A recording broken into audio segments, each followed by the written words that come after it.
চলো না, তাড়াতাড়ি করো। আজ তো দারুণ মজা হলো পার্টিতে। কত দিন বাদে আমি এত এনজয় করেছি, না হলে পুলিশের ট্রেনিং এ।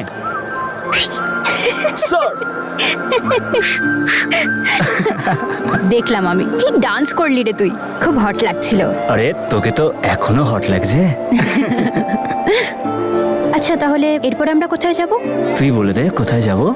মিস্টার ঈশান,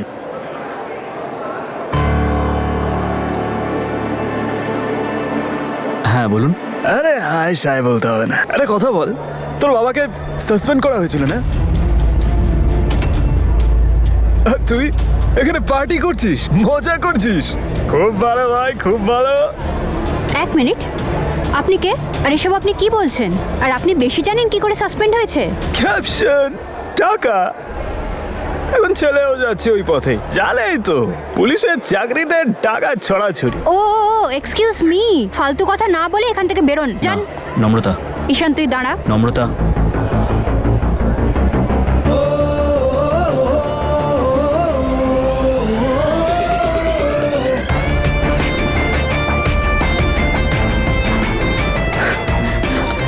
আরে ভাই, ড্রিঙ্ক তুই করেছিস, আমি না। একটা থাপ্পড় মারবো না, তোর এই ভালো কাপড়ের সাথে সাথে তোর এই সুন্দর মুখটাও বেঁকে যাবে। তো পার্টি এনজয় কর, ঠিক আছে?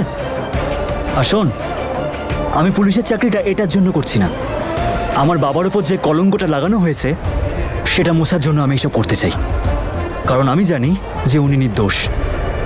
যদি আমার মাথা গরম হয়ে যায় আর যদি আমি পুলিশের সব ট্রেনিং তোর উপর দেখিয়ে দিই, তার আগে চলে যা। আরে স্যার, আপনি আবার খেয়েছেন? চলুন, আপনাকে স্যার ডাকছেন। আসুন স্যার, প্লিজ আসুন।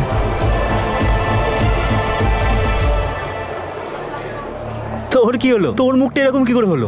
তোর জন্যে। আমার জন্য? আমি কি করলাম? তুই কি রে, তুই ওই লোকটাকে যেতে দিলি কেন? অ্যাটলিস্ট একটা পাঞ্চ মারতিস। আরে পাঞ্চ মারার জন্য পাঞ্চিং ব্যাগ তো আছে। সব প্রবলেমের সলিউশন ভায়োলেন্স নয়। কিসের ভায়োলেন্স? টিট ফর ট্যাট হয়। ও অসভ্যতামি করেছে, একটা পাঞ্চ তো মারাই যেত। কি তুই ঈশান? ঠিক বলেছিলাম আমি, রেগে গেলে মেশিন গানকে দেখতে ভালো লাগে। এই তো হেসে দিয়েছে। আরে হেভি লাগছে তোকে। হাই বরুণ। এক মিনিট। হ্যাঁ, এইবার ঠিক আছে। চোখে একেবারে ধাঁধা লেগে যাচ্ছিল। কিছু নেবে? সরি, আমি ড্রিঙ্ক করি না। ও কাম অন গার্ল, এরকম কুল পার্টিতে একটা হট মেয়ে বলছে আমি ড্রিঙ্ক করবো না। একবার ট্রাই করে তো দেখো। না বরুণ, সিরিয়াসলি আমি ড্রিঙ্ক করি না।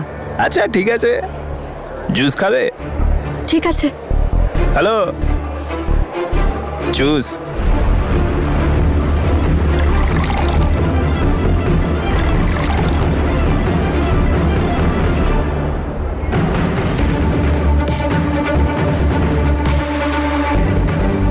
Cheers.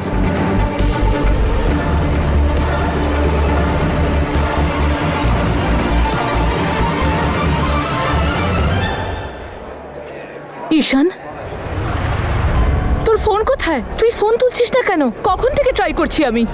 মা তুমি এখানে? কি হয়েছে? সব সব সব ঠিক আছে তো? তোমার এরম দেখাচ্ছে কেন? মম, তুমি এখানে কি? তোর বাবা প্রায় মৃত্যুর মুখ থেকে ফিরে এসেছেন। কি করে? কি? বাবা কোথায়? মা, বাবা কোথায়? বাইরে গাড়িতে বসে আছেন। আমরা এখনই ডাক্তার দেখিয়ে এলাম। আমার তো প্রাণই বেরিয়ে যাচ্ছিল। না তো তুই ফোন তুলছিলি আর না মল্লিকা ফোন তুলছিল। ওই মিউজিক লাউড ছিল, বুঝতেই পারিনি, সরি। আর তোর তোর ফোনটা কোথায়? নম্রতার কাছে। Sorry aunty. খুব খারাপ জিনিস ঈশান, তুই নিজের ফোন নিজের দায়িত্বে রাখিস না কেন? আমার তো প্রাণই বেরিয়ে যাচ্ছিল। না তো তুই ফোন তুলছিলি আর না মল্লিকা ফোন তুলছিল। ওই মিউজিক লাউড ছিল, বুঝতেই পারিনি, সরি। আর তোর তোর ফোনটা কোথায়? নম্রতার কাছে। Sorry aunty. খুব খারাপ জিনিস ঈশান, তুই নিজের ফোন নিজের দায়িত্বে রাখিস না কেন? যদি আজ কিছু একটা খারাপ হয়ে যেত তাহলে? কিচ্ছু হবে না বাবার, তুমি এসব কথা পরে বলবে। প্লিজ চলো, আসো। ঈশান আমিও যাব।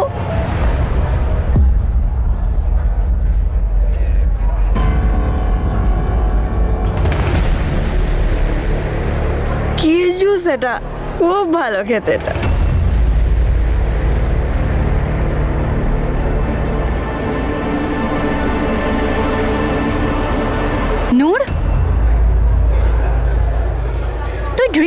করছিস? চল চল চল, ওঠ ওঠ, সাবধানে সাবধানে। কোথায় নিয়ে যাচ্ছ? এত বডিগার্ড হওয়ার শখ কেন? এসো ডার্লিং, জুস খাই। তোর তো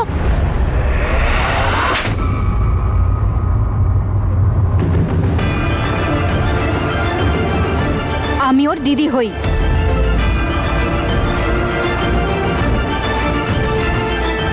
চল নূর। এর এমন প্রতিশোধ নেব যা তুই কখনো স্বপ্নেও ভাবতে পারবি না।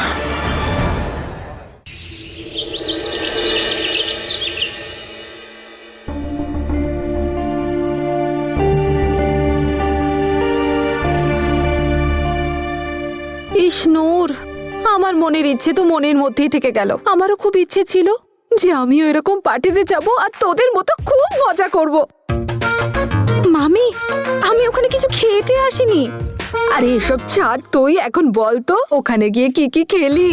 মামি, আমি বললাম তো আমি ওখানে কিচ্ছু খাইনি, সত্যি। মামি প্লিজ, দাদু দিদাকে কিচ্ছু বলো না। আমি এটা জানতাম না যে জুসে কিছু মেশানো ছিল। একজন বন্ধু জোর করে খাইয়েছে আমাকে। আরে ছাড় এসব, তুই এটা বলতো মিস মল্লিকার কি খবর? ওর আবার কি হবে?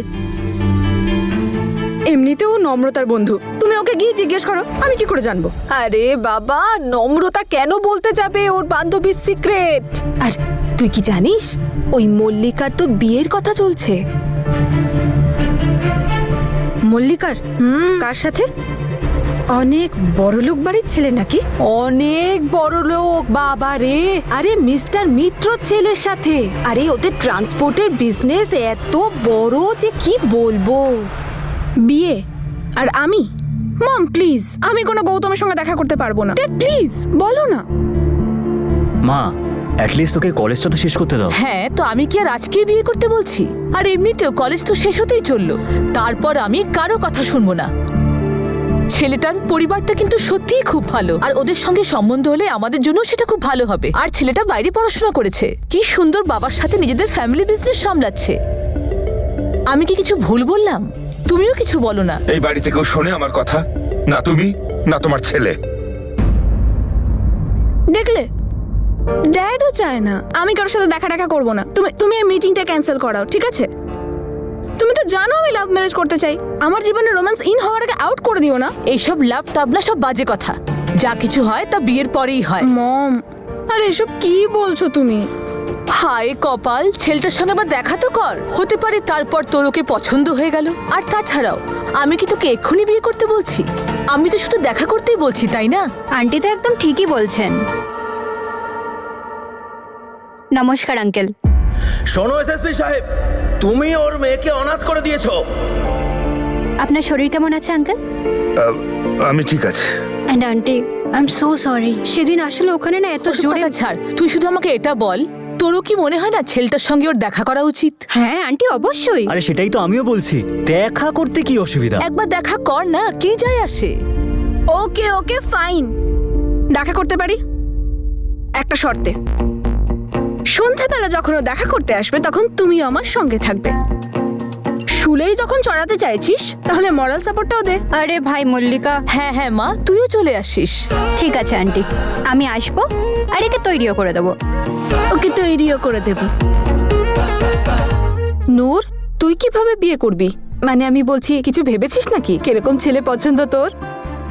আমার এরকম ছেলে চাই যে লাইফে পুরোপুরি সেটেল করে গেছে, যার অনেক টাকা আছে, পাওয়ার আছে, আর যে আমাকে সব কিছু দিতে পারবে যা আমি চাই। আমি চাই আমার একটা সুন্দর লাভ স্টোরি হোক। ওহো, আচ্ছা। এমন একটা ছেলে আচ্ছা। যে আমায় খুব ভালোবাসবে, ও। যাকে আমিও ভালোবাসবো, হ্যাঁ হ্যাঁ।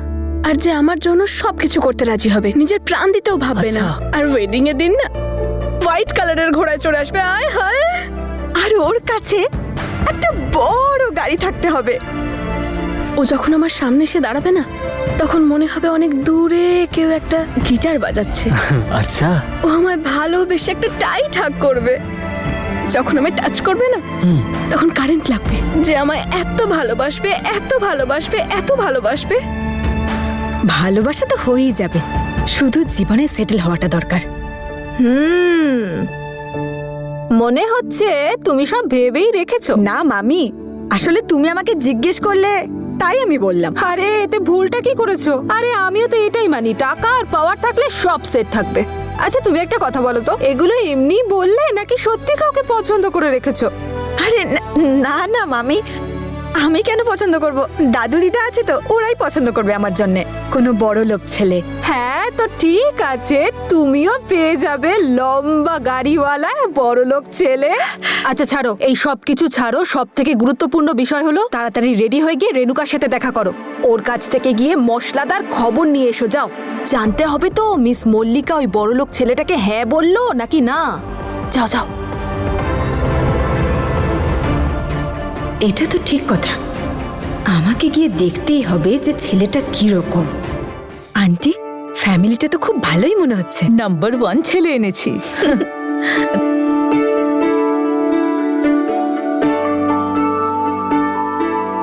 ও হলো নূর, আমাদের এক ফ্যামিলি ফ্রেন্ডের মেয়ে, আমায় আজ সাহায্য করতে এসেছে। নমস্কার। ভালো থাকো মা। প্লিজ কিছু খান না।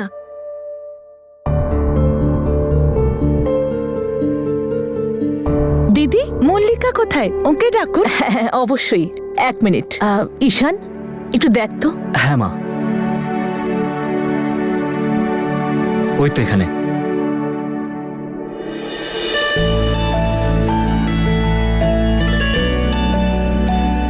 ছেলেটা বেশ স্মার্ট লাগছে। তুই পটিয়ে নে।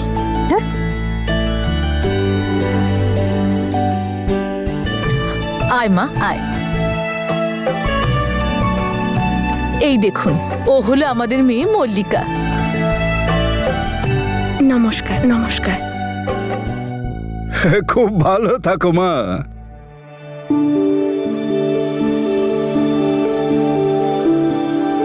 থ্যাংক গড তুই ওকে শাড়ি পরিয়েছিস, আমি তো এই কাজটা আজ অব্দি করতে পারিনি। আর ও হলো নম্রতা, আমার মল্লিকার ছোটবেলার বান্ধবী, ওরা দুজন একই সাথে বড় হয়েছে।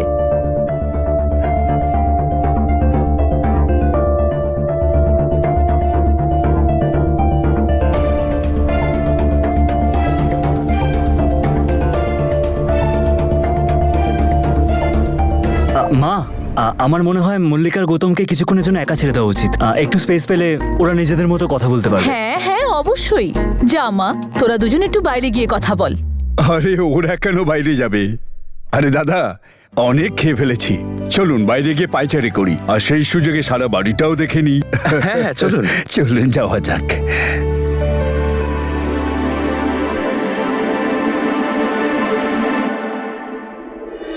All the best. Hi. Coffee? Thank you. আচ্ছা, আপনারা কথা বলুন, আমি আসছি। নম্রতা একটু দাঁড়া। আরে তুই বস না এখানে।